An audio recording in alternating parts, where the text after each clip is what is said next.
అందరికీ నమస్తే. Digital stories కి స్వాగతం. ఈ రోజు మనం వినబోయే కథ పేరు చీకటి పొద్దున వెలుగు రేఖ. రచయిత్రి డి కామేశ్వరి గారు రాశారండి. ఈ కథని మనము 7వ భాగం వినబోతున్నాము. ముందు 6 భాగాలు ఛానల్ ప్లేలిస్ట్ లో ఉంది. ఇఫ్ నాట్ కింద డిస్క్రిప్షన్ లోను పేస్ట్ చేస్తున్నాను. వినని వాళ్ళు ఎవరైనా ఉంటే వినవచ్చు. ఇంకా కథలోకి వెళ్ళిపోదామా? సుజాత రామకృష్ణుల వివాహం ఆ తర్వాత 10 రోజుల లోపలే కళ్యాణి ఆధ్వర్యంలో తిరుపతిలో జరిగింది. పెళ్లి చాలా హడావిడిగా, ముహూర్తం 10 రోజులకి లోపలే ఉందని, ఆ తర్వాత మరి ఇప్పట్లో లేవని అప్పటికప్పుడు సుజాత తల్లిదండ్రులకి, రామకృష్ణ తల్లిదండ్రులకి టెలిగ్రామ్ పిలిపించింది. పెళ్లి నిర్ణయించడం ఏమిటి, పెళ్లి జరగడం ఏమిటి అన్ని ఆ 10 రోజుల్లో అయిపోయాయి. పట్టు చీరలు కొని విందు చేసి ఘనంగానే జరిపించింది కళ్యాణి సుజాత పెళ్లి. సుజాత తల్లిదండ్రుల సంతోషానికి అవధుల్లేకపోయాయి. కూతురికి అంత చదువుకున్న భర్త లభిస్తాడని, అందులో కట్నం ప్రసక్తి లేకుండా వస్తాడని కలలో కూడా ఊహించలేకపోయారు. వాళ్ళు ఆనందంతో ఉబ్బి తబ్బిబ్బులైపోయారు. కూతురికి 2 జతల గాజులు, గొలుసు, పట్టుచీర మాత్రం ఖర్చు, మిగతాదంతా కళ్యాణే ఖర్చు పెట్టింది. రామకృష్ణ తల్లిదండ్రులు సుజాత అందాన్ని, అణుకువని చూసి ముచ్చట పడ్డారు. కాని బొత్తిగా ఏ కట్న కానుకలు లేవని మనసులో మదనపడ్డారు. కొడుకు తెచ్చే కట్నంతో కూతురు పెళ్లి చెయ్యాలన్న ఆశతో ఉన్నవాళ్లు చాలా చాలా ఆశాభంగం చెందారు. అదొక్కటే అసంతృప్తి తప్ప వాళ్ళకి ఆనందంగానే ఉంది. చెల్లెలి పెళ్లి గురించి బాధపడవద్దని, జీతం అంతా తనకేం ఖర్చుండదు గనక వాళ్ళకే పంపుతానని అన్నాడు రామకృష్ణ. వాళ్ళిద్దరి వివాహం నిర్ణయం కాగానే నవ్వుతూనే ఓ రోజు కళ్యాణి అసిస్టెంట్ పదవి వదిలేసి ఇల్లరికిట అల్లుడుగా అవుతున్నారన్నమాట. ఇంకా రామకృష్ణ గారు అంది నవ్వుతూ, తన మనసులో మాట తెలపడానికే. రామకృష్ణ ఏం చెప్పాలో తెలియక అవస్థపడ్డాడు. పెళ్ళయ్యాక కూడా తను సుజాత ఇంకా ఆ ఇంట్లోనే ఉండాలన్న విషయానికి అతని మనసు ఎందుకో అంగీకరించడం లేదు. ఆవిడెంత మంచివారైనా, తమని ఎంత ఆదరాభిమానాలతో చూసినా బొత్తిగా ఏ సంబంధం లేని ఆవిడ తమని ఇంట్లో పెట్టుకుని పోషించడం, ఎన్నాళ్లు తాము అలా ఉండిపోవడం బాగుంటుందా? రేపొద్దున తనకి పిల్లలు పుట్టుకొస్తారు. వీళ్ళందరితో తన సంసారం అంటూ ఏర్పరచుకోకుండా ఎన్నాళ్ళని గడపగలడు? ఎంత ఆదరించినా తన ఇల్లన్నంత స్వతంత్రం ఎలా వస్తుంది? అలా అని ఆవిడ అవస్థ చూస్తూ సుజాతను ఉద్యోగం మానమని చెప్పడానికి నోరు రాలేదు. తమని అవసరంలో ఆదుకున్న ఆమెని అవసరం లేకపోయాక వదిలేయడం, అంతకంటే కృతజ్ఞత వేరే ఉండదు. అలా అని కృతజ్ఞత ఎన్నాళ్ళు చూపించాలి? ఈ మాటలే ఆలోచిస్తున్న అతని మనోభావాన్ని పసిగట్టింది కళ్యాణి. ఏమిటి రామకృష్ణ ఆలోచిస్తున్నావు? అబ్బే ఏం లేదండి, ఇన్నాళ్ళు ఇంట్లో ఉంచుకొని పోషించింది చాలక మీకు ఇబ్బంది కలిగించమంటారా అన్నాడు నెమ్మదిగా. ఇదిగో, నువ్వు అలాంటి పిచ్చి పిచ్చి ఆలోచనలు పెట్టుకోకు. నాకేం ఇబ్బంది లేదు. సుజాత లేకుండా ఈ ఇల్లు ఒక్క క్షణం నడవదన్న విషయం నువ్వు గ్రహించే ఉంటావు. మరి పెళ్లి చేసుకుని నన్ను ఇబ్బంది పెట్టదలుచుకుంటే అలాగే వెళ్ళండి అంది కళ్యాణి కాస్త బాధగా. ఆవిడ అలా మాట్లాడుతుంటే ఇంకేమనాలో తెలియక ఊరుకున్నాడు రామకృష్ణ. సుజాత ఏదో చెప్పాలని తాపత్రయపడింది. ఏమిటి సుజా? కళ్యాణి అడిగింది. ఏం లేదు, మీరు కూతురు అల్లుడు అంటూ ఇంట్లో ఉంచుకుంటాను అంటూనే ఇంకా నాకు జీతం లెక్కగట్టి ఇయ్యడానికి వీల్లేదు ఇక మీదట.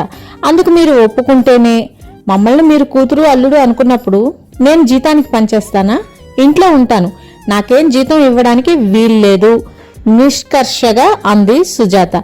అవును, ఇంట్లో ఉంటుంటే మాకేం ఖర్చుంటుంది అన్నాడు రామకృష్ణ. అయితే సరే, ఇక మీదట మా అసిస్టెంట్ గారి హోదాతో పాటు జీతం కూడా మార్చుతున్నాను. రామకృష్ణ, నువ్వింకే ఉద్యోగము ప్రయత్నించుకు, ఇక్కడే ఉండిపో. నీ ప్రాక్టీస్కి కావలిస్తే నా నర్సింగ్ హోమ్ కూడా వాడుకో. నేను 500 ఇస్తాను. నీకు ఓపిక ఉంటే ఇంకా బాగా స్వంతంగా కేసులు తీసుకో. నువ్వు అటెండ్ అయ్యే కేసులకి ఆ డబ్బు నువ్వే తీసుకో. అలా ఎందుకు? మీరిచ్చే జీతం చాలు నాకు. ఇదిగో చూడు, మరీ అంతలా మొహమాట పడకు. నీకు తల్లిదండ్రులు ఉన్నారు, పెళ్లి కావాల్సిన చెల్లెళ్ళున్నారు, వాళ్ళకి పంపాలి. రేపొద్దున నీకు పిల్లా పాప పుట్టుకొస్తారు. డబ్బు కాస్త వెనకేసుకోవాలి. ఇప్పటి నుంచి అన్నిటికీ అంత బీడే పడితే ఈ ప్రపంచంలో ఎలా బ్రతుకుతావు అంటూ మందలించి అన్నీ తనే నిర్ణయం చేసేసి వాళ్ళిద్దరిని మరి మాట్లాడనేయలేదు. అంతేకాక సుజాత వంట అవి చూసుకోవడం మరీ పని ఎక్కువైందని కొత్తగా పెళ్లైన జంటని సుజాత వద్దంటున్నా మళ్ళీ ఓ వంటవాడిని పెట్టింది కళ్యాణి. రామకృష్ణ ప్రేమానురాగాలతో, కళ్యాణి ఆదరంతో పిల్లల మధ్య సుజాతకి రోజులు ఇదివరకు కంటే ఆనందంగా గడిచిపోసాగాయి. సుజాతను ఇంటిదాన్ని చేసి తన బాధ్యత నెరవేర్చుకున్నానని కళ్యాణికి చాలా సంతోషం అనిపించింది. వాళ్ళిద్దరి మధ్య అనురాగం, అన్యోన్యత చూస్తూ తన జీవితంలో పొందలేని ఆనందాన్ని కళ్ళెదుట చూస్తుంటే జీవితంలో తను ఎంత నష్టపోయిందో తెలిసి బాధపడేది కళ్యాణి. తన జీవితం ఇలా వక్రించడానికి తను చేసిన పాపం ఏమిటి అనిపించేది. ఆ బాధ, ఆనంద్ గుర్తు వచ్చినప్పుడల్లా మరింత ఎక్కువయ్యేది. సుజాత రామకృష్ణుల స్థానంలో తనని, ఆనందిని ఊహించుకునేది. ఆ ఊహ పర్యవసానంగా భారమైన నిట్టూర్పే మిగిలేది. పాకిస్తాన్, ఇండియాల మధ్య యుద్ధం ఆరంభమైంది. కావాలని యుద్ధంలోకి దిగకపోయినా శత్రువుని ఎదుర్కోవడానికి యుద్ధం చేయడం అనివార్యమైంది భారతదేశానికి. యుద్ధ వార్తలు వింటూ రోజు పేపర్ తెరవడానికి, రేడియో వినడానికే భయం అనిపించేది కళ్యాణికి. ప్రతిరోజు ఏం వార్త వినాల్సి వస్తుందోనని ప్రాణాలు ఉగ్గ పట్టుకునేది. ఏ టెలిగ్రామ్ వచ్చినా అందుకుంటూ వణికిపోయేది. యుద్ధం ఆరంభించిన వారానికి ఆనంద్ ఉత్తరం తను ఫ్రంట్లో ఉన్నట్టు క్షేమంగానే ఉన్నాను, కంగారు పడుకు అంటూ రాశాడు. రోజు ఆమె పడుతున్న బాధ, ఆరాటం, ఆవేదన చూస్తూ భోజనం సరిగ్గా చెయ్యకపోవడం, నిద్రపోకపోవడం అన్నీ చూస్తూ సుజాత ఆమెకు ధైర్యం చెప్పాలనుకునేది. చనువుగా అలా భయపడతారేమిటి అని మందలించాలనిపించేది. వారం రోజుల్లో కళ్యాణి బొత్తిగా తగ్గిపోవడం చూసి ఆఖరికి సుజాత ఓ రోజు, ఆయన క్షేమంగానే ఉన్నారు కదా, మీరెందుకు అలా దిగులు పడతారు? అయినా యుద్ధంలోకి వెళ్లిన అందరూ ప్రమాదంలో పడతారా? ముందు దిగులుతో మీరు మంచం ఎక్కేటట్లున్నారు, ఇంతలా అధైర్యపడితే ఎలా అంటూ కాస్త చనువుగా మందలించింది. నీకు తెలీదు సుజాత, క్రితం యుద్ధం రోజులు గుర్తు వస్తే ఇప్పటికీ వణుకు వస్తుంది. బావ అప్పుడు ఎన్నాళ్ళు మృత్యుతో పోరాడి బ్రతికాడో నీకు తెలియదు. క్రితం యుద్ధంలో ఆయన గాయపడ్డారా? సుజాత ఆశ్చర్యంగా, కుతూహలంగా అడిగింది. గాయపడ్డమేమిటి? మండే ప్లేన్ నుంచి, మంటల మధ్య నుంచి చావు బ్రతుకుల స్థితిలో బ్రతికి బయటపడ్డాడు. 3 నెలలు కానీ మనిషి కాలేదు తెలుసా సుజాత. బావకేమైనా అయితే నేను బ్రతకలేను. బావ లేకపోతే నాకు బ్రతుకు మీద ఆశ ఉండదు. కనీసం బావని ఇలా ఎప్పుడో కళ్ళతో చూసే అవకాశం, అదృష్టం కూడా కొరవడితే ఇంక నే బ్రతకలేను. గొంతు నిండా పొంగిన దుఃఖం కన్నీళ్లై పారుతుంటే ఏడుస్తూ బేలగా అంది కళ్యాణి. సుజాత వింతగా, జాలిగా చూసింది. ఏమని వాదార్చాలో కూడా తెలియని స్థితిలో అలా చూస్తూ ఉండిపోయింది. మనసులో కరడు కట్టిన బాధ, దిగులు కన్నీళ్లుగా కరిగాక కాసేపటికి కళ్యాణి దుఃఖం ఉపశమించింది. కళ్ళు తుడుచుకొని సుజాత వంక చూస్తూ పేలవంగా నవ్వింది. సుజా, నీకు తెలీదు నా బాధ. ఏం చెప్పను? ఎలా చెప్పను? ఎలా చెప్తే నీకు అర్థమవుతుంది? ఆవేదనగా అంది. మీరిలా బాధపడి మాత్రం ఏం చేయగలరు? అవును, ఏం చేయగలను? ఏడవడం తప్ప. నాలాంటి నిర్భాగ్యురాలు ఇంకేం చేయగలదు? అప్పుడు ఇప్పుడు ఏడవడం మినహా ఏం చెయ్యలేని అశక్తురాలిని. జీవితాంతం ఇలా బావ కోసం ఏడవడమే నాకు మిగిలేటుంది. ఆశ్చర్యంగా, కుతూహలంగా చూస్తున్న సుజాతను చూస్తూ, మా గురించి అంతా చెప్తానని ఒకరోజు అన్నాను. నేను ఆనంద్ ఇంతలా ప్రేమించుకుని పెళ్ళెందుకు చేసుకోలేదో వినాలని ఉంది కదూ. చెప్తాను విను అంది కళ్యాణి కళ్ళు తుడుచుకుంటూ. మా ఇంటిలో మా అమ్మా నాన్నకి నేను ఒక్కరితేనే సంతానం. నా తర్వాత ఒక మగపిల్లవాడు పుట్టి 2 నెలలు పెరిగి పోయాడట. ఆ తర్వాత మరి సంతానం లేదు. అంటే ఆ ఇంటిలో నేను ఎంత అపురూపంగా, ముద్దుగా పెరిగానో వేరే చెప్పనక్కర్లేదు. ఆస్తిపాస్తులకి కొదవలేదు. నేను ఆ ఇంట్లో ఆడింది ఆట, పాడింది పాట. మా నాన్నగారు నన్ను ఎంత ముద్దుగా పెంచినా నన్ను మంచి క్రమశిక్షణలోనూ కట్టుదిట్టంలోనూ పెంచారు. ఆయన దగ్గర ఎంత చనువు ఉండేదో అంత భయమూ ఉండేది. ఆ ఇంటిలో ఆయన చెప్పింది కాదనే సాహసం ఎవ్వరికీ లేదు. ఆయన విగ్రహంలాగే ఆయన మనసు గంభీరమైంది. మాట తొణకని మనిషి. ఏదన్నా నిర్ణయం చేస్తే అది ఎంత కష్టమైనా జరిపించే రకం. ఆయనకి ఏ విషయంలోనూ సలహా ఇచ్చే అవకాశం అమ్మ కూడా ఎప్పుడూ లేదు. మా అమ్మని చూసావుగా, ఈ వయసులో కూడా ఇంత అందంగా ఉందంటే వయసులో ఎలా ఉండేదో ఊహించు. అమ్మ చాలా బీద కుటుంబం నుంచి వచ్చింది. తాతయ్య స్కూల్ మాస్టర్. 6 సంతానం. అమ్మ ఆఖరి పిల్ల. ఉన్న డబ్బు, ఇల్లు, వాకిలి, ముందున్న పిల్లల పెళ్లిళ్ళకి, చదువులకి, ఖర్చులకి ఆఖరయ్యాయి. అమ్మ వేళకి వచ్చేసరికి ఆ పిల్ల పెళ్లి చేయటం గగనమై అమ్మ చాలా రోజుల వరకు పెళ్లి కాకుండా ఉండిపోయింది. ఆ రోజుల్లో 19-20 ఏళ్ల పిల్ల పెళ్లి కాకుండా ఉండడం అంటే తల్లిదండ్రులకు తల కొట్టేసినట్లుండేదిట. ఊళ్ళో అందరూ వెలేసినట్టు చూసేవారట. ఏ 2వ పెళ్ళో 3వ పెళ్లి వాడుకో ఇచ్చి వదులుచుకుందామని అనుకున్నారట. అలాంటి స్థితిలో మా నాన్న అమ్మని చూశారట. ఆయన ఆఖరి సంవత్సరం BL చదువుతూ ఆయన ఆప్తమిత్రుడితో కలిసి ఓసారి సెలవులకి వాళ్ళ ఊరు వెళ్లారట, సరదాగా 4 రోజులు గడపడానికి.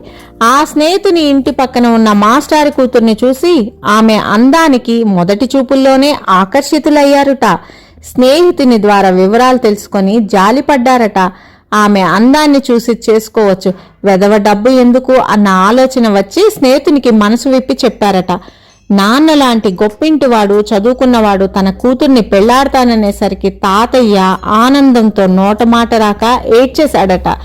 ఎంతో దురదృష్టవంతురాలనుకున్న కూతురికి అంత అదృష్టం పట్టబోతుందంటే వాళ్ళందరూ కృతజ్ఞతతో నాన్న కాళ్ళ మీద పడిపోయారుట. నాన్నకి తండ్రి లేరు, తల్లి ఉంది. సాంప్రదాయం, అందం ఉన్న పిల్లని డబ్బు లేని కారణంగా కోడలుగా చేసుకోకపోవడానికి ఆవిడేం పెద్ద అభ్యంతరం చెప్పలేదు. మరి 2 నెలల్లోనే అమ్మని పెళ్లి చేసుకున్నారు నాన్న. నాన్న ఆస్తి అంతస్తులకి అమ్మ తరపు వాళ్ళందరూ అబ్బురపడిపోయారు. అల్లుడంటే ఎక్కడి నుంచో దిగి వచ్చిన దేవుడు అన్నట్లు భయంగా, ఆయన నోటి ఏం మాట వస్తుందో అన్నట్లు హడిలిపోతూ మెలిగేవారట. నాన్నకి ముందు నుంచి అమ్మ ఇంటివారంటే చాలా చిన్న చూపు. దానికి కారణం ఆయనకున్న డబ్బే. ఏదో నీ అందం చూసి పెళ్ళాడాను గాని, లేకపోతే మీ ఇంటి వాళ్ళు నా ఇంటి గుమ్మంలో అడుగు పెట్టడానికి కూడా అర్హులు కాదు అంటూ పెళ్ళైన కొత్తలో హాస్యంగా ఏడిపించేవారట. ఆ తర్వాత ఆ మాటలు నిజంగానే అంటూ ఏడిపించేవారట. సమయం సందర్భం లేకుండా ఏదో వంకతో అమ్మ లేమిని తెప్పుతూ ఉండేవారట. అమ్మ ఏమనగలదు? నాన్న లాంటి వాడు తనని పెళ్లాడమే తన మహాభాగ్యం అనుకునే అమ్మ నాన్నని ఏమని ఎదిరించగలదు? కాదనగలదు. తన వాళ్ళని కించపరుస్తుంటే మనసులో బాధపడ్డం మినహా ఏం అనలేని స్థితి అమ్మది. ఇదంతా ఎందుకు చెప్తున్నానంటే, మా బావ ఆనంద్ అంటే మా అమ్మకి అన్నయ్య కొడుకు అన్నమాట. బావ మీద ముందు నుంచి మా నాన్నకి సదాభిప్రాయం లేదని చెప్పడానికి. బావ తండ్రి ఏదో ఆఫీసులో గుమస్తా. బావ పుట్టిన 2 ఏళ్లకి మామయ్య చచ్చిపోయాడు. పాపం అతని తల్లి నానా అవస్థలు పడి కొడుకుని పెంచింది. ఆదుకోవడానికి అటు పుట్టినింట ఇటు మెట్టినింట అందరూ పూట గడవని వారే. ఎవరూ తల్లి కొడుకుల బాధ్యత భారం చేపట్టలేని వారే. వాళ్ళందరిలోకి నాన్న ఒక్కరే కలిగినవారు. వదినగారి అవస్థలు చూస్తూ కూడా ఏ విధంగానూ సహాయం చెయ్యలేని నిస్సహాయురాలు అమ్మ. పాపం ఆవిడ ఎక్కడో వంటలు చేస్తూ కొడుకుని 15 ఏళ్లు పెంచింది. ఆ దిక్కు లేకుండా బావని ఒంటరి చేసి బావకి 15 ఏళ్లప్పుడు చచ్చిపోయింది తల్లి. అక్కడి నుంచి పినతండ్రులు మేనత్తలు వాళ్ళింట్లో వీళ్ళింట్లో ఉంటూ వాళ్ళు చాకిరీ చేయించుకొని విసుక్కుంటూ కసురుకుంటూ పడేసిన తిండి తింటూ దిక్కులేని వాడిలా బ్రతకడం అమ్మ సహించలేకపోయింది. 10 మందికి పెట్టగలిగిన స్తోమత ఉండి దిక్కులేని అన్న కొడుక్కి ఇంత అన్నం పెట్టలేకపోతున్నందుకు అమ్మ బాధపడిపోతూ ఉండేది. కానీ నాన్నతో ఆ విషయం మాట్లాడే ధైర్యం సాహసం చెయ్యలేకపోతుంది. అప్పుడప్పుడు భావన గురించి చెప్తూ నా దగ్గర కంటతడి పెట్టుకునేది. నేనింకా అప్పుడు చిన్నపిల్లని, అంటే 13-14 ఏళ్లు ఉంటాయి. బావ కంటే సంవత్సరంన్నర మాత్రం చిన్నదాన్ని.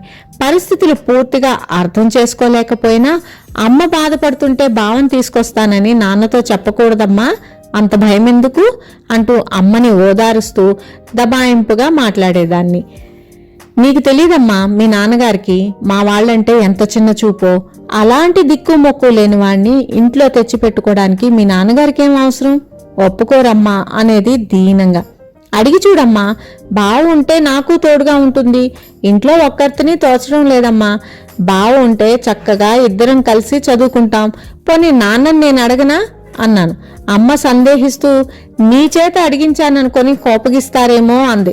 పర్వాలేదు, నీకెందుకు, నాన్నని నేను ఒప్పిస్తాను కదా. వద్దమ్మా, ఏదో సమయం చూసి నెమ్మదిగా నేనే అడుగుతాను. అప్పుడు కావలిస్తే నువ్వు చెప్దు గాని. నువ్వు చెప్తేనన్నా మీ నాన్న వింటారేమో అంది అమ్మ. ఓ రోజు ధైర్యం చేసి నాన్న మంచి మూడ్లో ఉండగా అమ్మ మనసులో మాట బయటపెట్టింది. వాడా, ఇక్కడెందుకు? బాగుంది. దిక్కు మొక్కు లేని వాళ్ళందరినీ ఇంట్లో పెట్టుకోవడానికి ఇదేమన్నా ధర్మసత్రమా అన్నారు మొహం చిట్లించి. అమ్మ ధైర్యం తెచ్చుకొని, అది కాదండి, ఎదిగిన కుర్రాడు, ఇంట్లో మీరు తప్ప మరో మగ మనిషి లేరు, కాస్త ఈ పనికి ఆ పనికి సాయం ఉంటాడు, ఇంట్లో పెద్దయితే చేతికి అంది వస్తాడు, మనకా ఒక్కతే పిల్ల, మగపిల్లలు లేనే లేరు, మగపిల్లలు లేని లోటు తీరుతుంది, మనకు ఆసరా అవుతాడు పెద్ద కాలంలో, ఇంతకీ వాడి ఇంట్లో తిన్నంత మాత్రాన మనదేం కరిగిపోదు, ఆ దిక్కు మొక్కు లేని వాడిని ఆదరించి ఇంత అన్నం పెడితే పుణ్యమే కాని పాపం కాదు, ఆ పైన మీ ఇష్టం, అమ్మ ఆవేదనతో అంటూ కళ్ళు ఒత్తుకుంది. నాన్న అదోలా మొహం పెట్టి ఏం అనకుండా ఆలోచిస్తున్నట్లు ఊరుకున్నారు. అక్కడే ఉన్న నేను అదే సమయం అన్నట్లు, పాపం బావని రమ్మనండి నాన్న, మన ఇంట్లో ఉంటాడు, చక్కగా బావా నేను కలిసి చదువుకుంటాం, ఒంటరిగా నాకేం తోచడం లేదు నాన్నగారు అంటూ ముద్దులు గుంజాను. కాసేపటికి చూద్దాం ఆలోచిద్దాం అంటూ నా వైపు అమ్మ వైపు చూసి అన్నారు. తర్వాత నాన్న లేచి వెళ్ళిపోయారు. ఆ రాత్రి అమ్మతో అన్నారట, సరే ఏదో పోనీ తల్లి తండ్రి లేనివాడని మన ఇంట్లో కాస్త ఆసరాగా ఉంటాడని ఒప్పుకుంటున్నాను, అంతేకాని అన్న కొడుకు అంటూ వాడిని నెత్తికెక్కించుకొని వాడి మీద ఏవో ఆశలు కోరికలు మాత్రం పెంచుకోకు, అమ్మాయి ఇంట్లో ఉంది, వావి వరస అంటూ ఆ తర్వాత ఆరంభిస్తావేమో, అలాంటి పిచ్చి వేషాలు ఏం కుదరవు, ముందే చెప్తున్నాను, అది మాత్రం గుర్తుంచుకోండి అంటూ ముందే అమ్మకి హెచ్చరిక చేశారట. అమ్మకు అసలు అలాంటి ఆలోచన కలలో కూడా రాలేని స్థితి.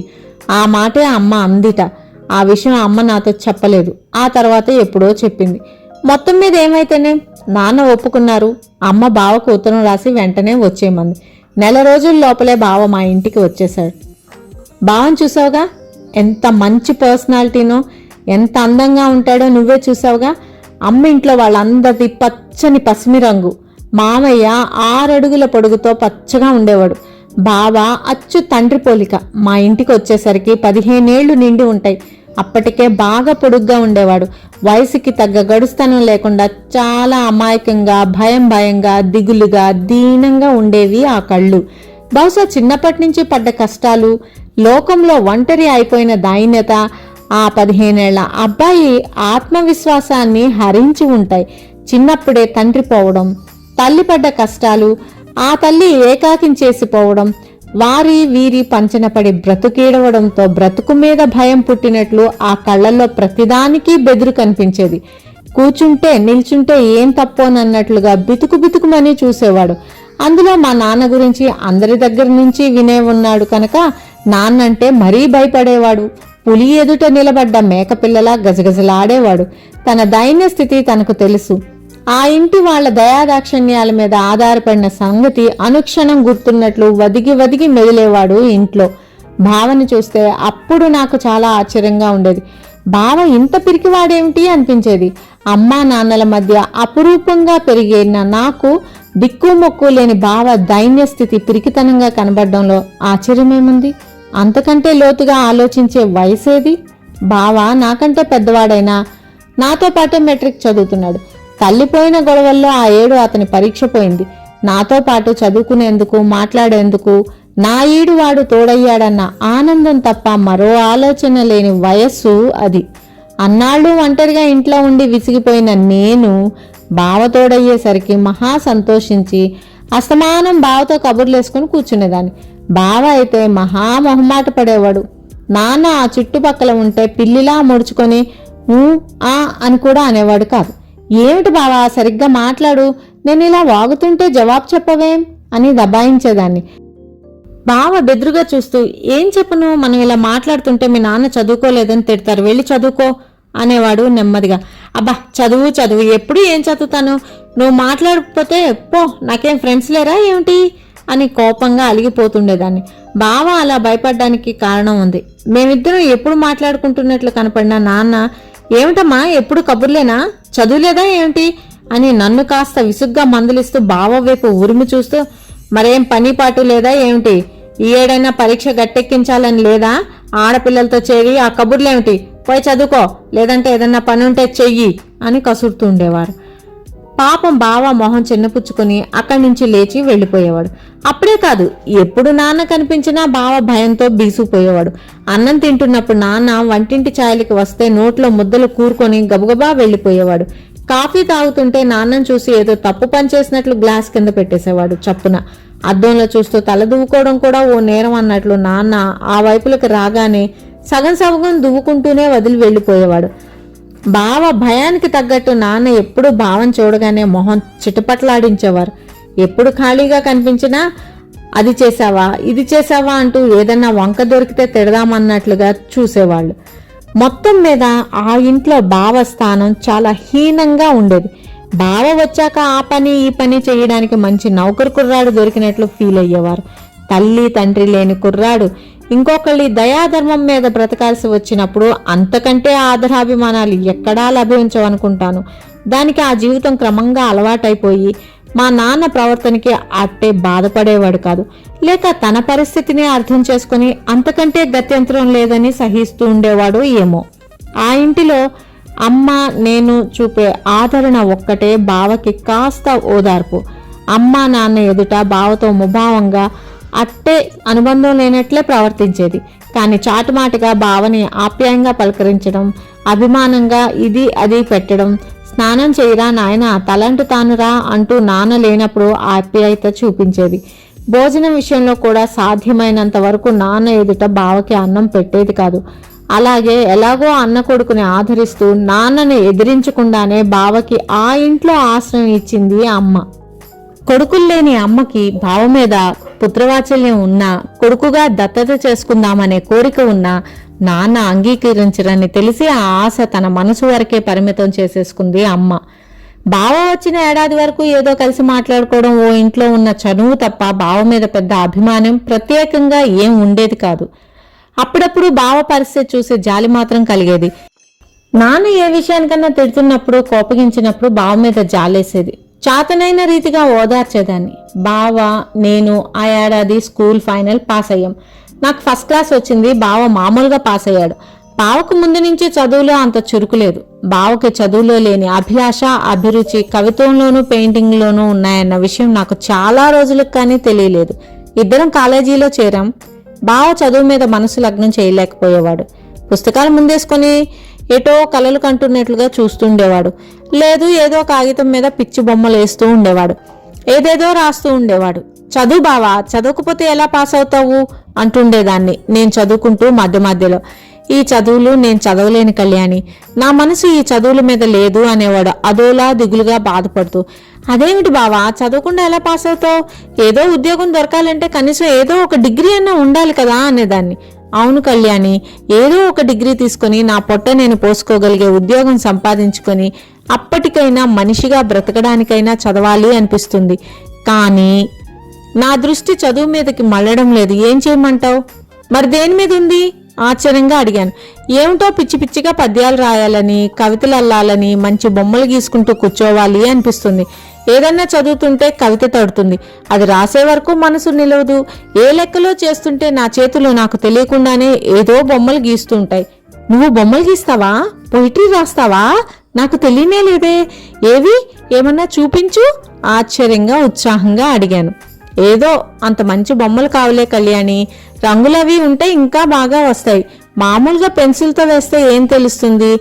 ఏదో పిచ్చిగా రాశాను ఈ పద్యాలు అంటూ సిగ్గుసిగ్గుగా తను మామూలు కాగితం మీద వేసిన బొమ్మలు, చిత్తు కాగితాల మీద రాసిన కవితలు చూపించాడు. ఆ వయసులో ఆ బొమ్మల లేని కళా నైపుణ్యాన్ని, ఆ కవితల్లో మాధుర్యాన్ని గ్రహించే శక్తి లేకపోయినా ఆ కవితలు చదివి, బాబోయ్ ఇవన్నీ నువ్వు రాసినవేనా? అంత బాగా ఎలా రాయగలిగావు అన్నాను. చదివి ఏం అర్థం కాక కేవలం ఆ పదాల కూర్పుకి మురిసిపోతూ. ఆ బొమ్మలు, ఆ ప్రకృతి దృశ్యాలు మామూలు పెన్సిల్తో గీసినవే అంత చక్కగా ఉంటే ఆర్ట్ పేపర్ మీద రంగులు మేళవిస్తే అద్భుత చిత్రాలుగా తయారవుతాయి అనిపించింది. ఆ బొమ్మల్లోని మూర్తులన్నీ కాస్త పట్టి చూస్తే నా పోలికలు కనిపించాయి. ఇదేమిటి ఇవన్నీ నా బొమ్మల్లా ఉన్నాయి బావా అన్నాను ఆశ్చర్యంగా. బావ చిరునవ్వు నవ్వాడు. నా బొమ్మలు ఎందుకు గీసావు బావా మళ్ళీ అడిగాను. నువ్వు తప్ప నాకు ఇంకెవరు తెలుసు కళ్యాణి? నాకు తెలిసిన అమ్మాయివి నువ్వు ఒక్కతివే. నా చిత్రాలకి, నా భావాలకి, నా కవితకి, నా ఆరాధనకి, నా ఆవేశానికి అన్నిటికీ ఆలంబనం, ఆధారం నువ్వే కళ్యాణి. బావ నా వైపు అదోలా చూస్తూ ఉత్తేజితుడై అన్నాడు. అప్పటి బావ ముఖం ఆ కళ్ళల్లో నా పట్ల ఆరాధన, ఆ ఉద్రేకం అన్నీ అప్పుడు నాకు అర్థం కాకపోయినా బావ మాటలు, బావ ముఖం వింతగా అనిపించి ఆశ్చర్యంగా చూశాను. నా ఆశ్చర్యం గమనించి బావ సిగ్గుపడి నా నుంచి చూపులు మరల్చుకున్నాడు. బావ అలా సిగ్గుపడడం కొత్తగా, కొంత వింతగా అనిపించింది. 18 ఏళ్ల అబ్బాయి అప్పుడే యవ్వనంలో అడుగుపెట్టిన నవయువకుడి మనసులో తనకి చేరువుగా ఉన్న ఓ అందమైన అమ్మాయి పట్ల ఎటువంటి భావం, ఆకర్షణ కలుగుతుందో పూర్తిగా అర్థం చేసుకునే వయసు లేకపోయినా బావ ముఖం, ఆ కళ్ళల్లో నా పట్ల ఆరాధన చూసేసరికి నేను ఎందుకో చెల్లించాను. అప్పటి నా మనసులో భావం మాటల్లో చెప్పలేకపోయినా బహుశా బావ పట్ల అభిమానం పెరిగిన, అనురాగం జనించిన క్షణాలు అవేనని చెప్పవచ్చునేమో. మేమిద్దరం మానసికంగా చేరువవ్వడం ఆ రోజు నుంచే ఆరంభం అనుకుంటాను. ఫ్రెండ్స్, ఈ భాగాన్ని ఇంతతో ముగిస్తున్నాను. ఫర్దర్ స్టోరీని నెక్స్ట్ భాగంలో విందాము. Thank you very much for listening.